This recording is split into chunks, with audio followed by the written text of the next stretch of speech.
Welcome to the Light Reading Podcast. I'm Kelsey Zeiser. I'm an editor here at Light Reading. I'm Phil Harvey. I am also an editor at Light Reading. And hello, my name is Chip Strange. I'm the Chief Strategy Officer at Ookla. Hi, Chip. Good to have you here. Thanks for joining us. I appreciate the opportunity. Yeah.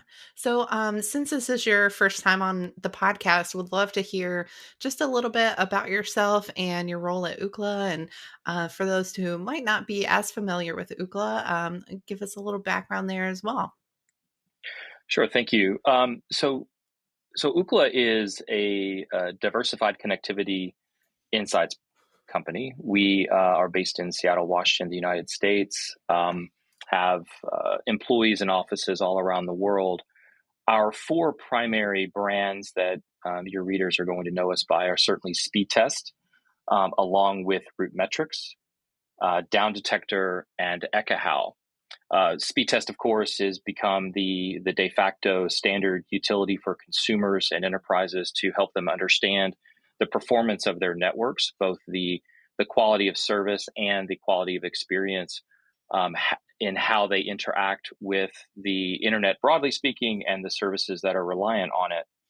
RootMetrics is a drive and walk test capability that we have been building out in the United States and the United Kingdom. This serves as a controlled testing platform that is that's exceedingly useful in understanding how networks are performing on a schedule, right? So you have, as I like to say, with Speedtest, you have sort of the chaos of the crowd, and with RootMetrics, you have the predictive ability of a controlled environment. And when you put those two things together, I think it unlocks a lot of really interesting insights for our clientele. Downdetector is another crowdsourced platform that we have in our portfolio that serves to inform users about not just last mile connectivity performance, but what's happening to the broader internet that may be impacting their experience. And we're certainly going to talk more about that. And then finally, Ekahau is an industrial Wi-Fi measurement and optimization platform. So this product line is largely focused on enterprises. So think of large venues, campuses, universities, of course, hospital systems that rely on Wi-Fi both as a required part of just doing business generally, but also more specifically from an industrialization perspective that rely on it for its actual productivity day by day by day. And so these four brands are part of what is Ookla today. And Ookla is a division inside of a publicly held company called Ziff Davis, based in the United States as well. Mm-hmm. And briefly, for my part as Chief Strategy Officer, I'm responsible for several things. I have my hands in industry affairs, like media relations, government affairs. My team supports our efforts to expand the advocacy role that we play in the industry, both with our direct content that we produce for consumers and for enterprises, as well as, of course, trying to help guide as best we can in our small role. Guide public policies that help inform better telecommunications outcomes for consumers. I'm also responsible for strategic partnerships, our brand licensing program, which is a key element of the value generation that we have for our clients as well, and our M&A program, of which we've been quite active over the last several years. Yeah, and also, Chip was a Leading Lights judge for the 2024 season of Leading Lights. So he's one of the folks behind the scenes that was helping us plow through finalists and weigh kind of using an objective process to come up with a subjective answer as to what was the best stuff out there. So if you you can see the results of his handiwork on the Leading Lights thing. And we all use Ookla products in different degrees, especially those of us who track the telecommunications networks. And we wanted to talk about, kind of do a bit of a postmortem on some of the hurricanes and sort of major disruptions that have happened, especially here in the U.S. I'm curious, though, just, broadly speaking, what does Ookla do to track disruptions in telecom networks? So we do this in a couple of different ways. If you think about the broader market, or thinking about outcomes or outages and outcomes that affect a nation or a region, things like that. We certainly have speed test, which does serve as an indicator of network performance and experience. But speed test is excellent, but usually looking backward, right? Right. Whereas Downdetector is our near real time application that we have. So what Downdetector is in a nutshell is it's if you typed in whoever your ISP and the word outage or disruption, chances are we have such excellent SEO placement after years and years of work that you're going to see Downdetector all over the first top half of the Google search results, right? And that's because Downdetector has extraordinarily high domain authority that's been earned over the years. And what it does is it provides consumers with a view into, is there something going on near me? Or if I am experiencing an issue, what type of issue am I experiencing with a particular operator? And it's really, really important to remember as well that this isn't just about last mile connectivity. This is about the broader internet itself. And so in many instances, ISPs and mobile operators, frankly, get blamed for things that are not their fault. And Downdetector helps serve as a communications vehicle to help consumers understand what's really going on, and give them an opportunity to track that over time. And again, it is in real time. So when we look at the examples with the storms recently, which sadly are increasing both in impact as well as in frequency, Downdetector is an excellent utility and has served to provide thousands and thousands of users with information about what's happening to them right now. And so it's an excellent source for information, not just for consumers, but for the industry. Of course, there's an enterprise product that we license to our clients. Regulatory authorities are very keen to understand what's going on there. So we have many government clients who leverage Downdetector's enterprise capabilities to that end also. Yeah, so if you ever want to, sorry, go ahead. No, go ahead. Well, I was just going to say for folks who are trying this or who have ever used it, if you ever want to also appreciate the interdependency of telecom networks, and how those of us with a cell phone, if AT&T goes down, T-Mobile might be affected by consumers saying, "Hey, I think my network is down," but really they're just calling people who are on a downed network, and so right. I think that's one of the things that kind of results out of some of these is like you can kind of watch all, like you were saying, in real time when there's a known network issue, how many other networks are interdependent, and how many and how communications kind of is disrupted along the way. We had that very example happen, when the AT&T network had an outage several months ago, and we saw spikes from all of the mobile operators, right? And one of the nice things about Downdetector is it's not just about seeing and interacting as a consumer with what's going on, but it also can be a communications vehicle for our clients to communicate back to the marketplace, right? So, for example, once we validated that the AT&T network was in the state that it was in at that example, we were able to use Downdetector to inform the broader marketplace that actually, no, this isn't your operator. This is another issue that's aside and apart from that. And our clients, our enterprise clients, can use us in that way as well, such that they can help better manage how they're communicating to their customers, which we have countless examples that even in a time when networks are in trouble, which networks are going to fall down occasionally, I would argue that they're extraordinarily resilient, broadly speaking. But I'm also a bit biased. I'm an old operator person myself, but I know how hard the operators work to make their networks as resilient as possible, and they're really, really good at it. But they will fall over. There will be issues that happen, whether they're planned or not. And Downdetector can be a really nice vehicle to help them explain what's going on in real time to their customers.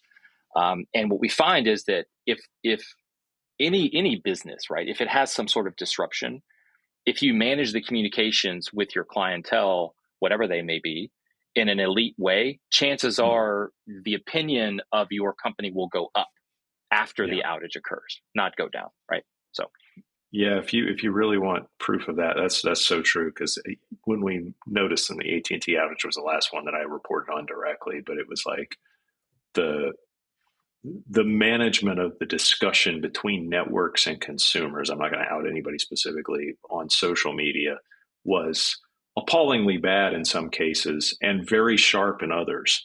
And it was interesting to you could kind of tell which ones had thought this through and said, like, really, whether your network is out or not, being in front of it, getting out there, telling them what you know or what you don't know as quickly as possible really does help consumers go from not being able to connect to having a poor opinion about your service and saying it to all of their followers and having that, turn into a problem. Because like you said, the thing we don't maybe appreciate about telecom networks is how often they're up as opposed to how often they're down. And exactly. And that doesn't get communicated. Nobody ever wakes up and tweets in the morning, AT&T up again. Great Right. job, guys. That's right. Thanks so much. It's always the opposite. And Yeah. but I think the reason we were sort of entertaining this, all of this discussion anyway, is just because, like you were saying earlier, we're already experiencing it, but definitely the frequency and intensity of storms and network outages is definitely going to ramp up and continue with climate change and the kind of crazy weather we've had. And so I think it helps to have these discussions to kind of talk about what we learn each time, and then how quickly we can find things out, in the process. Yeah, and I sadly was had a lot of experience with this back when I worked for an operator when Hurricane Katrina hit and obviously devastated a huge part of the southern United States. And these are constant challenges that operators face to try to ensure that they have the resiliency inherent with their networks, while also recognizing that there are some times, and I think this situation with Hurricane Helene is a good example of that, where the weather was just so devastating that there's very little that could be done to prepare for a storm of that type of scale. Even as I think we all would probably agree, that we're not expecting the largest damage associated with a hurricane to be in the mountains of Western North Carolina, right? But that just speaks to the fact that so few areas are immune from the current environment, and these storms will manifest themselves in different ways in different geographies. And in that case, it just happened to be that there was too much rainfall before the storm arrived, and then the storm arrived and pushed everything over the edge. So, yeah. In terms of network damage, how wildly different was Hurricane Helene and Hurricane Milton? When it comes to like the network infrastructure and kind of helping people appreciate how badly those two storms hit us. So I'd say that on balance, the impact from Milton was a fraction of what it was with Helene, and the sheer devastation of all the flooding and the associated power outages, are what made Helene that disruptive to the telecommunications infrastructure. It was a fraction might be a bit strong, but it's not nearly Helene. Helene is the big story here. Because of all the widespread flooding that occurred specifically in Western North Carolina and Eastern Tennessee. It was the largest area of impact that we saw, and obviously the operators saw themselves as well. Yeah, and can you break down it all into region by region? Were there certain areas that were more impacted? I mean, we talked a little bit about the mountains of Western North Carolina. Tell us a little about which regions were most impacted. Yeah, specifically, it's the western tip of North Carolina. Asheville, North Carolina, specifically was and the county around it was absolutely devastated. All all types of businesses and homes were impacted by that. But certainly from a telecommunications perspective, that's where the majority of the impact that we saw in our data came in as well. For example, in the Asheville area, the number of reports on Downdetector were up 10 times or 10x the average of the previous 4 weeks. So there were a lot of people that were interacting and trying to understand what was going on with their telecommunications infrastructure, and the power infrastructure as well, right? Because Downdetector is not just about telecom; it is about internet reliant businesses as well and capabilities. So as we try to understand more acutely what the root cause is of a particular outage, if it's someone that's concerned about their mobile operator and the lack of service there. Okay, well, what is the type of disruption that they're seeing? Right? Is it a coverage challenge? Is it a performance challenge, or are they just not getting where they need to get to? Is it, are you getting blocked calls, fast busies when you're trying to call out, et cetera, right? So we categorize these things, generally speaking, so we can understand what's going on there. Furthermore, though, we also will elevate in a particular area other services that could also be influencing or impacting those outcomes. In this case, of course, power is a big one, right? So we monitor the larger power companies in the United States, but in this instance, there are a lot of smaller power companies that exist that we don't have, that we're not actively monitoring, right? So this elevated something for us as well to recognize that we really need to think about this more from a category perspective and ensure we have as many of these companies covered off in Downdetector as possible. So when a user goes onto Downdetector and they type in mobile operator outage near me, boom, they see Downdetector. The first thing they're going to see are a lot of graphs that show all of the other types of services as well that are having some issues based on our information. Mm-hmm. And so, anyway, long-winded way to say that the Asheville, North Carolina area was the most impacted. Eastern North Carolina, the Tri-Cities area, basically across the North Carolina and Virginia borders, were also pretty heavily impacted as well. Mm-hmm. Yeah, and that kind of dovetails into what my next question is what types of issues specifically were customers reporting, especially in terms of their telecommunication services? What kind of stood out to you there?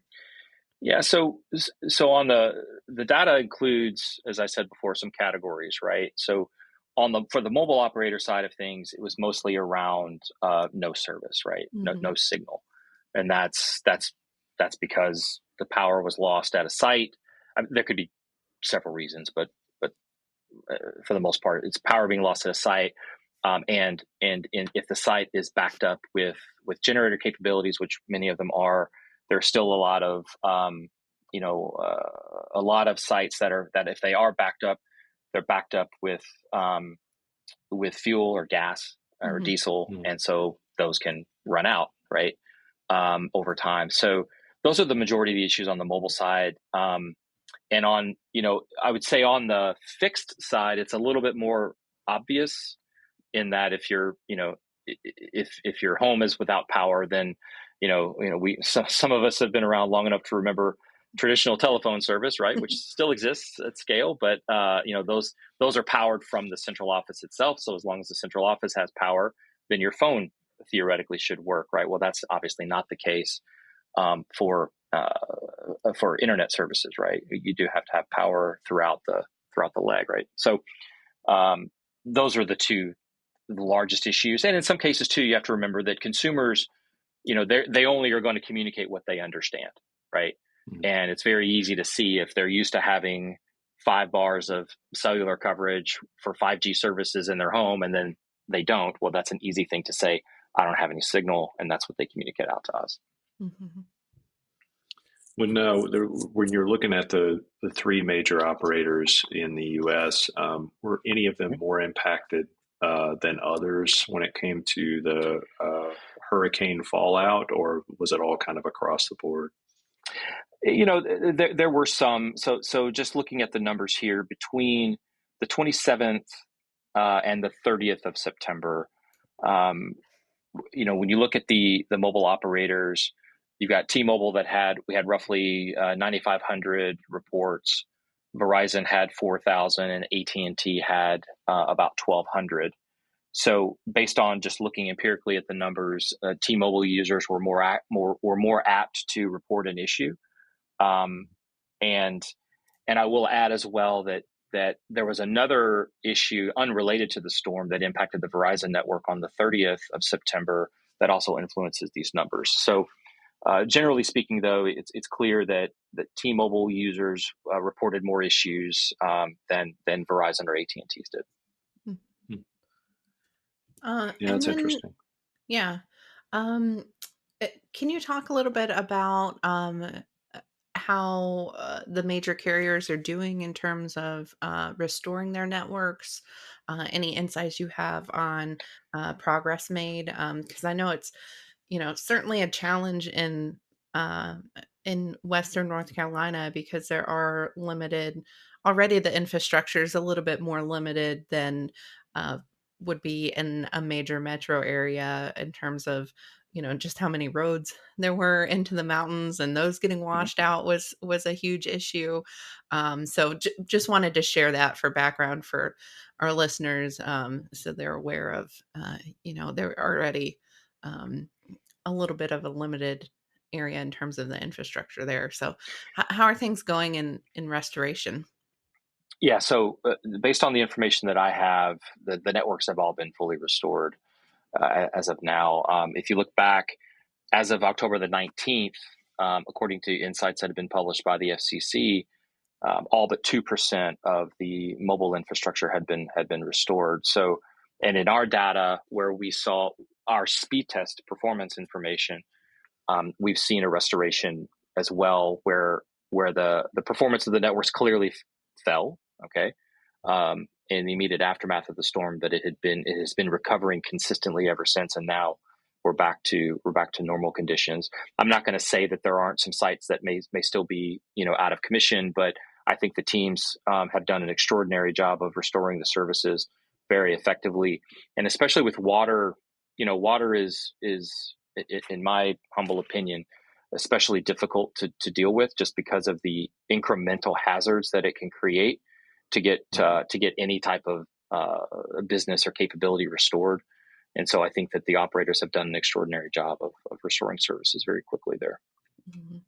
Yeah, we spoke with some of the major operators before and after during the storms. And one thing they also pointed out was during construction, an issue is cut fiber lines as these crews are going back in to rebuild their communities. It's really important that they call, I think it's 811. The call before you dig Mm-hmm. number. So Yeah. even after Right. the fact, there can be some major impacts to kind of slowing down the efforts to restore Sure. service. And you very rightly pointed out that the geography has a huge impact on how quickly how difficult it is to get networks in these locations to begin with. So then restoring them, it can be tricky as well, because these are, Eastern Tennessee and Western North Carolina are very mountainous, and on both sides of the Appalachian Ridge, you've had a lot of destruction that occurred, and it's a very difficult area. That gets back to my admiration for what the operators are doing to try to get these networks restored, because it's a tough. I don't want to say that it's easy and flat land, but it's easier. Yeah, So yeah, it was no small feat. Another thing, since you mentioned, the water damage, Verizon also was talking to me a little bit about how, even some of the rivers were not in the same place as they were before. So, getting rerouting, like I can't even imagine how you go about doing that, because I'm definitely not an engineer, but it sounds difficult. well, in many cases, rivers are adjacent to roads, right? Hmm. Yeah. And then all of a sudden, your road is now a river, and that Hmm. creates its Right. own challenges. Yeah. I just this has been really interesting, and thanks for bringing up all of this data. I do think that there's stuff to be kind of thought through as carriers are kind of thinking about how to shore up their networks for the next round of storms, especially in these frequently hit areas. I have a question about sort of, since you're on the strategy side of Mm-hmm. what the future of Ookla's services look like. Um, are you currently tracking, or what are your thoughts about, I guess, where satellite broadband is going, and and how we can track that now, and how that might be, we could, a bigger player in the future, because that was another kind of side story about the last few sort of natural disasters, is that, pretty soon we'll have more and more satellite infrastructure, delivering data and calls directly to devices and that sort of thing. So I'm curious as to how you're um, thinking about, or how you're already tracking those connections. Yeah, so we certainly already track satellite quality of service and quality of experience, just like we do any other type of consumer grade network. Um, Mhm. as going back to Ookla's founding, we're keenly interested in understanding consumers' experiences with these networks and the behavioral implications that can help better inform policies to not just regulatory policies, but policies for operators to better manage those relationships with their customers. Satellite's a big part of the future, right? It is another access technology that is, in some respects, very similar to a traditional type of network, albeit, of course, the topology of the network is much different than what we see with traditional terrestrial networks. So on one hand, it's just another type of access technology to us, okay, and we keep up with all of them, or all the consumer types of networks. Um, I think, as a matter of, from an emergency perspective, I think it is an excellent use of these technologies to try to ensure that all people are connected. The experience may be materially different based on the type of connection, right? So, we've all seen the emergency services availability for mobile networks, right? Whenever Yeah. we are in a poor coverage area, or as we're as we're first landing on an airplane and we fire the phone up Mhm. before it's fully registered with the serving network there, you'll see the little satellite indicator on the phone, and I think that's a very important first step. Um, we'll see how the networks develops from a quality of service perspective, and whether the economics of delivering that type of service um, can be sustainable from a business perspective, right? If you were to think about, well, we have satellite as an alternative, why don't I just use a satellite provider for all of my services, right? I don't know that that's a practical economic reality at this point in time for mobile communications specifically, but we're already seeing the impact on the fixed networks, where we see data from the larger satellite providers popping up, obviously in rural areas where there are fewer options, but we're also seeing it pop up occasionally inside of urban areas as well. So that'll be an interesting topic to keep up with. But again, for us, they are satellite is as interesting as any other type of access technologies that consumers and businesses rely on. Mhm. Yeah, Yeah, I'm for mostly sure. excited because of the amount of investment and sort of new capabilities that have been added in the last year, and that are kind of coming. I think that'll Mm-hmm. be it's an exciting space to watch for sure. Like you said, increases our coverage, which is amazing, but also we're kind of getting to a point where there's like an economic concern, whether, hey, is this quality of service, does this cost too much, for what we're getting, Right. and where's the payoff? And it's very interesting to me that the major mobile providers have dove into this, and are Mm-hmm. really pushing forward to it. So we have a lot to learn, looking in the years ahead, and I'm kind of excited about that. I am as well. And look, it's really hard to build out coverage for terrestrial mobile networks everywhere. Hmm. It's Yeah. I feel like sometimes I'm being an apologist to them, but it's very, very difficult. And the more rugged the terrain becomes, the more just normal weather issues impact the build out of these networks when you have fewer months to actually build. All of these things can and will continue to have an impact on the quality of experience received in these areas. And satellite can provide cover for some of this to ensure, at a minimum, that emergency services are being provided and that people can get help. And then, as we see the technical and the business models move forward, it's going to be a fascinating thing, as you rightly point out, Phil. Well, Chip, this has been so interesting. I appreciate, all you're doing in Ookla to keep us abreast of, um, things like that, the impact of these hurricanes, and it'll be interesting to keep tracking this in the future. No, we'll have more hurricanes, so we'll probably be Hopefully speaking not. with you again pretty soon. Thanks so much. Well, it's a privilege to be here. Thank you for the invitation, and for all of your readers. We will be there helping to assess and understand what's going on through all of their connectivity experiences, and we appreciate the opportunities to engage with you in the future should you have the need.